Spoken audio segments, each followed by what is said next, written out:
kui mõtleme kogu see influencerid ja see pool, ja see on midagi nagu mõnes mõttes nagu turundusmaastikul midagi uut. Ja üks huvitav asi on see, et kui sa nagu turundajana millegi uuega välja tuled, siis on alati see, et on neid inimesi, kes päris täpselt aru ei saa, et mis asi see on või mis asi see uus asi, see kuidagi niisugune nagu päris täpselt ei mõista. Paljudest on selline olukord, et sa tuled mingi täiesti uue asjaga nagu lagedale või mingi uue teenusega või uue sellega inimestel, mis asi see on. On olnud selliseid olukordi. Meil on üks asi, mida me hästi palju teeme, me teeme webinare ja siis naljakas seik on selle juures sees, et ma arvasin, et see on tänaseks juba läbi, aga tegelikult mõned aastad tagasi meil oli see, et kui me nendega välja tulime, siis osad inimesed kirjutasid meile, et aga kus ma siis tulema pean? Nagu, et teil on, kus see webinar siis toimub? Ja kõige paremad seigad on need, kus on inimesed, kes keegi helistab meile ja ütleb, et kuulge, et ma olen nüüd siin selle aadressil, mis teil see kodulehel kirjas on, see juriidiline aadress. Et kus ma siin tulen ja aastaid tagasi meil oli see juriidiline aadress, see on mu kodune aadress ja siis need inimesed on kuskil, ma elasin kusagil Pelgulinnas kortermajas ja siis inimene on seal kuskil majade vahel. Kuulge, et kus ma siin nüüd tulema pean? Ma olen siin kuskil nende majade juures. Ja meil oli, tookord oli webinar oli Robert Kiyosakiga ja siis mul elukaaslane ütles, kuule, võtame igaks juhuks kodus selle ukse telefoni, mis alt saab vajutada, võtame igaks juhuks maha, äkki mõni tuleb webinari ajal. Ja mõtlesime, et tänaseks võib-olla on see möödas, aga mõned nädalad tagasi toimul webinaril oli samamoodi. Nüüd meil on Tartu maantee aadress ja jällegist keegi helistas, et ma olen siin maja juures, et kus ma tulema peaks. Ja siis me oleme aru saanud, et me peame ikkagist välja tooma, et webinar tähendab veebiseminar ja et selleks on vaja sul lihtsalt arvutit ja sa saad seda vaadata ükskõik, kus sa oled. Et see on selline väike asi, mis ma nagu näen, et nagu turundajana alati pead nagu saama aru, mida inimesed, kuidas nemad näevad asju ja siis nendele võimalikult lihtsalt ja selgeks tegema asjad. Tänane teema võib-olla see, kuidas lansseerida, kuidas välja tulla asjadega, toodete või teenustega, see on mind väga kõnetav asi, sest mulle väga meeldib uute asjadega väljatulekuga tegeleda ja me oleme võib-olla viimase 5 aasta jooksul ma arvan, kuskil 10 sellist kampaaniat teinud, mis on teinud 1 kuni 14 päeva jooksul kas siis 5 või 6 kohalise summa, ehk siis 10 000 pluss või 100 000 pluss. Ja seal on tekkinud nagu mingi mudel ja ma mõtlesin, ma jagan seda, et see on nagu viis, kuidas ükskõik millega tegelikult turule tulla. Mul on endal peamiselt kogemus küll koolitustega ja ka oma raamatuga. Ma toon lihtsalt mõned näited, kui me nüüd see aasta tulime selle suurüritusega, mis meil on Saku Suurhallis 5. novembril. Robin Sharma tuleb Eestisse ja me tulime välja kevadel selle sündmusega siis 2 nädalaga müüsime üle 2000 pileti, mis on Eesti kontekstis, ma arvan, päris hea, arvestades, et sellise suurusega sündmuseid Eestis sisuliselt ei ole toimunud, neid on väga üksikud olnud. Ja väga suur osa sellest oli see, et meil oli väga läbimõeldud see, mis me tegime enne, kui me välja tulime. Ja ehk siis võib-olla ma toongi ühe asja kohe märksõnana välja, mida tihtilugu turundajad või ettevõtted oma toote väljatulekul ei tee, aga mida võiks teha, on eelturundus. Ja eelturundus siis tähendab seda, et ongi sa tekitad huvi enne, kui sa üldse millegagi välja tuled. Ja toon veel näite, eelmine aasta mul tuli raamat välja, 12 asja, mida koolis ei õpetatud. Kui see raamat välja tuli, siis põhimõtteliselt esimese 2 päevaga oli välja müüdud esimene trükk, mis oli 2000 raamatut, ja nädalaga läks 3500 raamatut, mille kohta mul isa sattus kokku ühe inimesega, kellel on omal kirjastus või trükivad raamatuid, trükikoda. Ja siis ta ütles, et kuule, et su poeg valetab seda numbrit. See ei ole võimalik Eestis. Selliseid numbreid, 3500 raamatut nädalaga, see ei ole võimalik. Eestis ei ole võimalik selline asi. Aga me ei valetanud, see oli tõsi. Ja teine asi, võib-olla üks asi, mis ongi see, mis on nagu minu jaoks täna muutunud väga nagu selliseks oluliseks siis KPI-ks või mõõdikuks on see, et palju on eelregistreerunute arv enne, kui inimesed saavad midagi osta. Ehk et enne, kui on üldse võimalik inimesel tulla ja raamat või koolitus või mis iganes muu asi, toode või teenus osta, siis nad on andnud enne huvist märku, et nad tahavad seda osta. Ja lihtsalt nende sündmuste puhul, nende asjade puhul näitena on siis see, et kui me räägin sellest Saku Suurel üritust, siis meil oli, enne kui me välja tulime, oli 3000 eelregistreerunud. Ja selle pealt nagu 2 nädalaga tuli 2000 ostu. Kui ma andsin välja raamatu, siis oli 2000 eelregistreerunud, enne kui me sellega välja tulime. Ja nädalaga läks 3500 raamatut, mis on selles mõttes võib-olla loogiline, et see on nagu soodsam toode. Ja 4 aastat tagasi, kui me tegime ka Saku Suurelis, teeme Robert Kiyosaki Eestisse, oli 2500 osalejat lõppkokkuvõttes saalis, siis eelturundusel meil oli kuskil 1200 eelregistreerunud ja siis 2 päevaga tol korral tuli kuskil 900 ostu. Ehk et ma olen näinud, et selliste, kui see toote hind on seal kuskil, ütleme siis 50–100 või veidi üle, siis on umbes selline 70% eeldatav selline number sellest eelregistreerunute arvust, see, mis sul nagu siis selle launchi kampaaniaga ostnuid tuleb. Ja kui on nagu soodsam toode, nagu raamatu puhul oli selline 20 eurone natuke selle alla, et siis on see protsent oluliselt suurem, et 2000 pealt tuli 3500. Et see on nagu üks asi, mida ma täna väga tugevalt jälgin, et kui me mingisuguse uue asjaga välja tuleme, et siis kõik nii-öelda fookus panna sellele, et saada eelregistreerunuid. Ja miks see on nagu hea veel, miks see on oluline, on see, et eelregistreerumisfaasis on oluliselt soodsam inimesi kätte saada. Kui sa oled juba toote või teenusega väljas ja sa müüd oma toodet, et tule osta mu toodet või teenust, sa maksad oluliselt rohkem selleks, et seda inimeste kontakti kätte saada, versus see, et kui sa teed eelregistreerumisperioodil, me kasutame erinevaid asju nagu webinare ja mingisuguseid väärtusmaterjali ja nii edasi, et inimesed tuleks meie listi, või siis lihtsalt on mingid loosimised või mingid muud põnevad kampaaniad, kus inimesed peavad oma e-maili jätma, siis me saame neid e-maile kätte väga-väga palju soodsamalt. Et praegu on ka meil näiteks käimas webinaride seeria, kus me erinevate Eesti tuntud tegijatega teeme siis neid veebiseminare. Ja eile oli näiteks Sepp Kärsiniga, meil tuli jälle listi, ma arvan, 1000 rohkem täiesti uut inimest ja me ei maksnud selle pealt väga palju, see oli mõned sajad eurod võrreldes sellega, kui saada neid inimesi listi niimoodi, et sa tahad neid läbi ostu saada.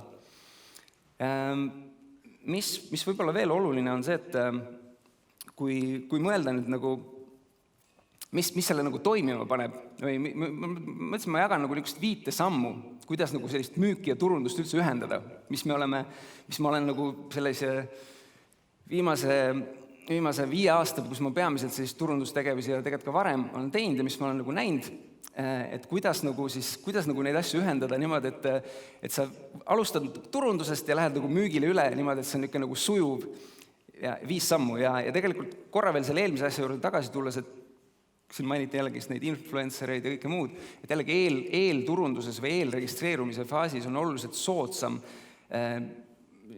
oluliselt mõjukam neid kampaaniaid teha, sellepärast, et siis nii-öelda inimesed saavad osa millestki huvitavast, millestki põnevast, mitte sellest lihtsalt, et sul on mingisugune toode, mida sa müüd.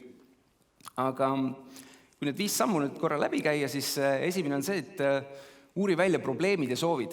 Ja üks asi, mis me alati teeme, kui me mingisuguse kampaaniaga või midagi müüma plaanime hakata, eriti kui see on midagi suuremat, siis me teeme kõigepealt küsitluse ja me püüame aru saada seda, et mis on inimestel peas, ehk mis on nendel suurimad sellised murekohad, mida nad tegelikult soovivad ja me küsitluse käigus nii-öelda saame väga-väga palju vajalikku infot ja me oleme kasutanud enamasti väga-väga lihtsat versiooni lihtsalt Google Drive'is, täna on kindlasti ka oluliselt ägedamaid ja vingemaid võimalusi, kuidas seda küsitlust teha, aga lihtsalt ma toon jälle näite, kui me tegime seda Saku Suureli sündmus, või tähendab, kui selle aasta sündmus, üks asi, et seal hästi palju nagu nii-öelda sellel sündmusel endal on fookust harjumustega, siis me tegime küsitluse harjumuste teemal. Ehk et mis on suurimad harjumused, mis sind täna hoiavad tagasi või mis ei lase sul olla õnnelik elus. Ja inimesed vastasid sellele, me saime peaaegu 2000 vastust ja selle käigus tegelikult, mis tekib, on see, et inimesed hakkavad juba mõtlema sellele teemale. ja nad hakkavad nagu sellele probleemile, sellele lahendusele ja kui sina siis tuled lõppkokkuvõttes välja sellele mingisuguse lahendusega, siis nad on juba sellest teemast teadlikud. Ja samamoodi selle käigus sa saad neid suunata otse nagu siis ka sellesse nii-öelda eelregistreerumisse. Et mis me oleme tihtilugu teinud, ongi see, et meil on küsitlus, inimene vastab ära, siis tal tuleb selline aitäh-leht, on ju, ja seal on kirjas, et meil on tulemas ka selline sündmus varsti ja et pane ennast siin kirja, et siis sa saad teada, mis on kõige paremad tingimused, kuidas sellest osa saada ja loosime mingid piletid välja ja nii edasi. Ja selle küsitluse puhul on ka, mis üks niisugune motivaator alati on inimestele, anna mingeid auhindu ära. Me paneme tavaliselt siis ongi oma koolitusi või mingeid raamatuid või mingeid muid asju, et jagame neid ära ja inimesed on valmis paljuski siis selle eest oma kontakti andma. Teine samm on see, et tekita huvi. Et kui sa tead, mis need probleemid või soovid inimestel on, siis sa saad tekitada neile huvi nii-öelda siis selle vastu, mis sul on.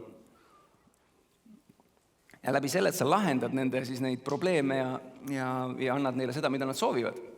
Ja mis ma sellele mõtlen, on see, et me teeme on siis kas artiklid vastavalt sellele, mis on need probleemid, mis nad välja tõid.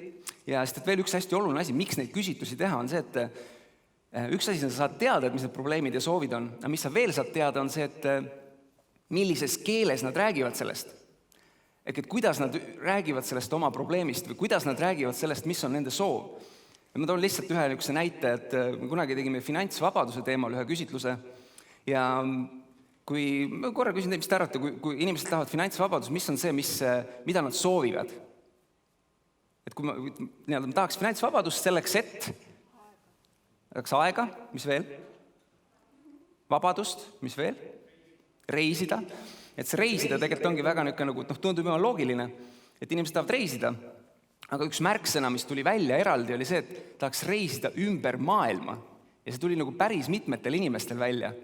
Ja nüüd, mis sa turundajana teha saad, on see, et kui sa tead seda, siis oma müügilehele, kui seda koolitust, mis on finantsvabaduse teemal või mis iganes asi on sellel teemal, siis sa saad panna sinna, et see räägib nendest ja nendest teemadest selleks, et sa saaksid, ja sa saad panna sinna ühe punktina, minna ümber maailma reisile ja muud asjad on juurde. Et see on nagu üks oluline asi, mis ma näen, mis nende küsitluste tegelik nagu võlu on ja selle nii-öelda huvi tekitamise osas ka, et me pöördume inimestele poole juba selliste sõnadega, selliste väljenditega, selliste probleemide ja lahendustega, mis on täpselt sõnastatud nii, nagu suurem osa inimesi räägivad.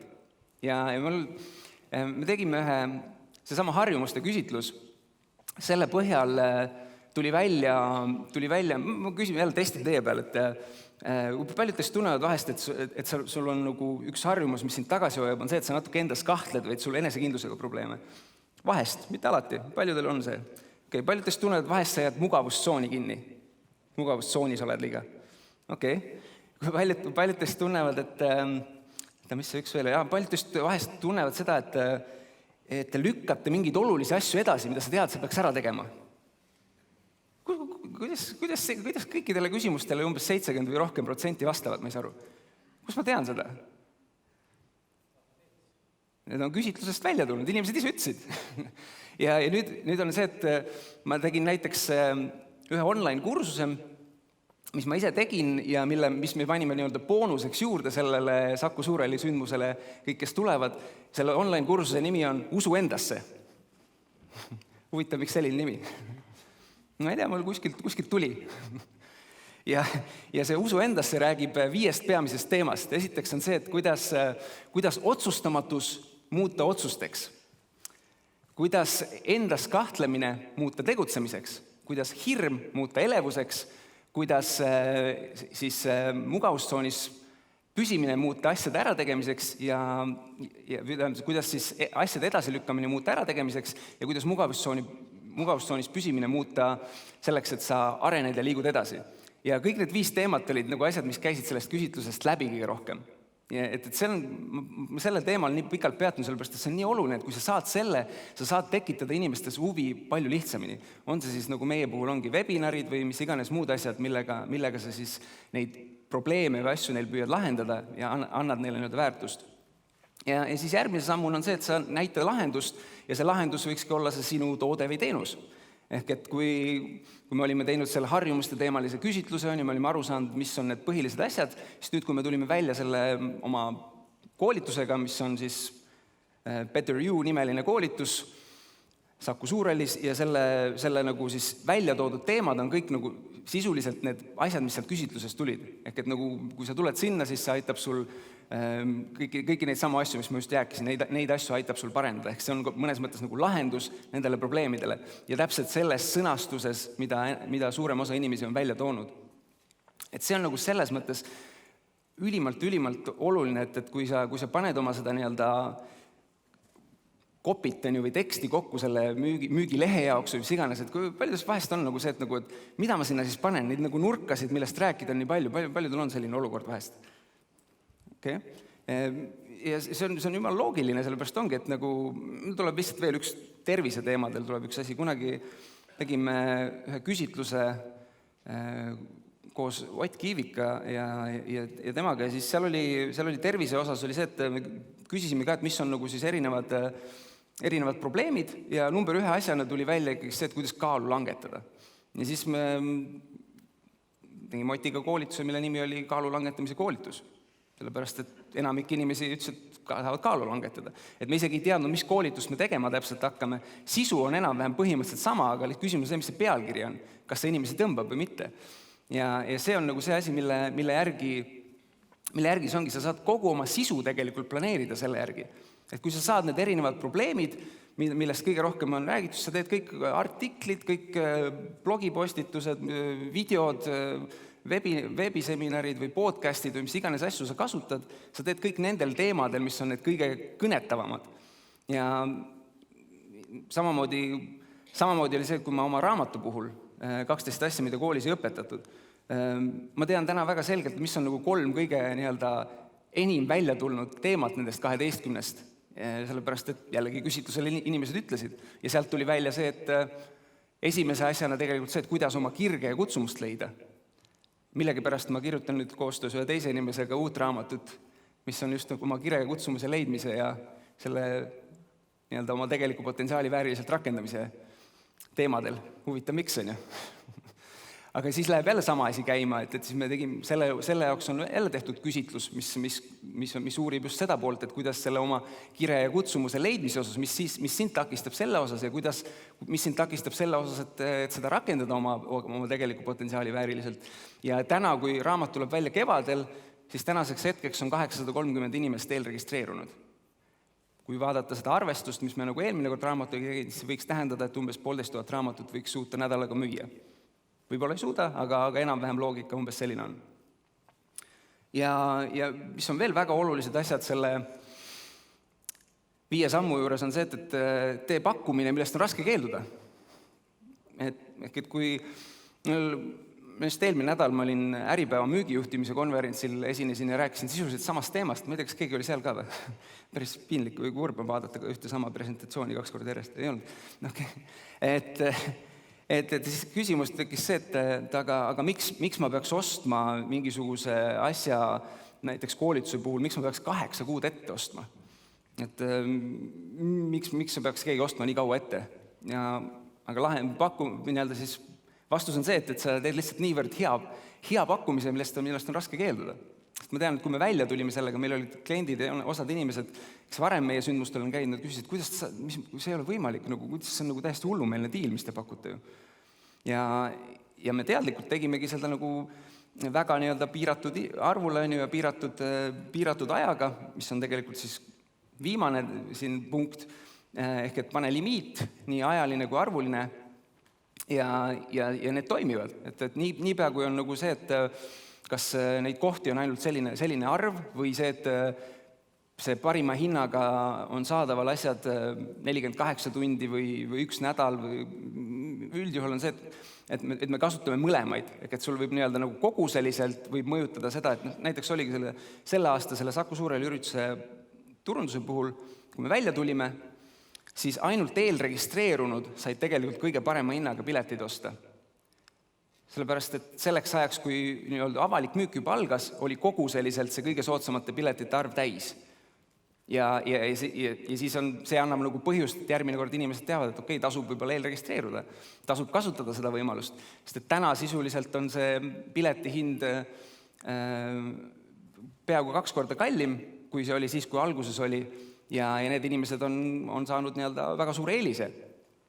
Ja ma lihtsalt naersin, ma ei tea, kas te saite kõik mingisugused asjad, mingi voucher peaks vist olema ka meie selle ürituse osas. Et ma just naersin täna seda, et täna ma juba naersin mõne päeva tagasi, et ma vaatasin, et väga hästi ajastatud, et ma oleks nagu planeerinud seda niimoodi, et nüüd ma räägin, et kuidas asi käib ja siis ma näitan, kuidas nagu päriselus asjad käivad. Et põhimõtteliselt teil on sellele samale Saku Suurhalli üritusele 20-eurone sooduskood ja selline ei olnud planeeritud kuidagi nii-öelda eraldi selle pärast, aga täna südaöösel need piletihinnad tõusevad. See on päriselt ka see kokkusattumus. Ma ei mõelnud sellele nii-öelda eelnevalt läbi, et siin üritusel nüüd teen sellise asja, aga selline asi on. Nii et põhimõtteliselt on võimalik teil täna sellest praegusest hinnast saada 20 eurot odavamalt ja homsest on jälle hinnad juba kallimad. Et lihtsalt see võib-olla nii-öelda ongi selline üks osa veel, et kui üks asi on see algne väljatulek, aga sa saad neid asju teha ka tegelikult jooksvalt. Ehk et mis me teeme tihtilugu näiteks on, kui meil on need webinarid, siis on jälle kas mingisugune 24 tunni limiteeritud koguses mingisugune võimalus. Ja need toimivad, need ajalised ja arvulised limiidid ja need asjad nagu inimestel lähevad korda. Või ütleme siis, vähemalt siis tekib see surve, et okei, ma peaks selle ära ostma. Ja eriti kui sa müüd on ju head asja, mida ma usun, et te kõik müüte, siis tasub neid inimesi aeg-ajalt motiveerida ja panna neid lühiajaliselt tegutsema. Ma küsin, kas kellel on mõni küsimus veel selle osas? Jaa, kindlasti on. 2 tükki on. 2 tükki. Ma tulen segan ka kohe vahele, sellepärast, et sul on aeg täis lihtsalt. No, ma näitas nüüd on 3 5 küsimust. minutit. Nii. Kuidas sõnastada lubadust, mida toote-teenuse ostmine annab nii, et toote-teenuse ostja ei pettuks? Kuidas sõnastada nii, et ostja ei pettuks? Just. Sõnasta nii, nagu tema seda ise näeb, mis see lahendus või probleem on, aga ära valeta. Ehk et nagu ära luba rohkem, vaid mis ma aru olengi saanud, kui sa lubad seda, mida see inimene vajab ja sinu toode seda päriselt teeb, siis on jumal okei seda talle tema sõnadega teha. Ja kui sa teed tema sõnadega, siis ta näeb, et okei, see on minu jaoks ja kui see päriselt lahenduse annab, siis see ongi hea, aga ära igal juhul ära müü midagi sellist, või luba midagi sellist, mida sa ei suuda deliverida. Värvi peale keeramine on tegelikult nagu ohtlik. Värvi peale keeramine, seda võib teha, aga see on jällegi see, et see läheb õhkõrn jää, see, et kas sa nagu ütled nagu midagi, mis lubab midagi, mida ei ole, või lihtsalt, kui sa emotsiooni peale keerata, on okei, võib-olla on täpsem. Et kui sa emotsiooni lood, et kui sa tuled, ma ei tea, see sama suur sündmus on, kui sa tuled sinna, mõtle, mis siis on, kui sa oled 6000 inimesega ühes ruumis, millise kogemuse, millise energia see sulle loob. Seda nii-öelda emotsiooni juurde panna on okei, sest see on päris, see ei ole nagu mingisugune väljamõeldud asi. Sest liiga palju värvi tähendab sisuliselt kontakti lõppemist pärast esimest kohtumist. Ehk et pettumus rohkem... Kui see, mida sa müüd ja see, mida see inimene ostab ja lõppkokkuvõttes tarbib seda ja see ei vasta selle lootusele, siis loomulikult, jah. Järgmine küsimus. Kas need inimesed, kes küsimust ikka täidavad, teevad seda ikka enamasti ausalt ja vastates päris sisetunde pealt või nad ikkagi teevad seda sellepärast, et nad teevad võimalust osaleda mingisuguses kampaanias? No võt, ma ei ole nagu inimeste juurde niimoodi läinud. Aga on võimalik öelda, et... Selles suhtes mis mina näinud olen, siis ikkagi, see kehtib, ma arvan, kõigi asjade puhul, 90% inimestest enamasti on ausad. Ja see on ka selle puhul, et kui see raha tagasi garantiid või mis iganes asjad, siis tegelikult on väga väike protsent, kes nagu ära kasutab mingeid asju või valetab ja ma arvan, et see kehtib selle puhul samamoodi, et 90% on nagu ausad. Suurepärane. Roland, aitäh sulle! Aitäh!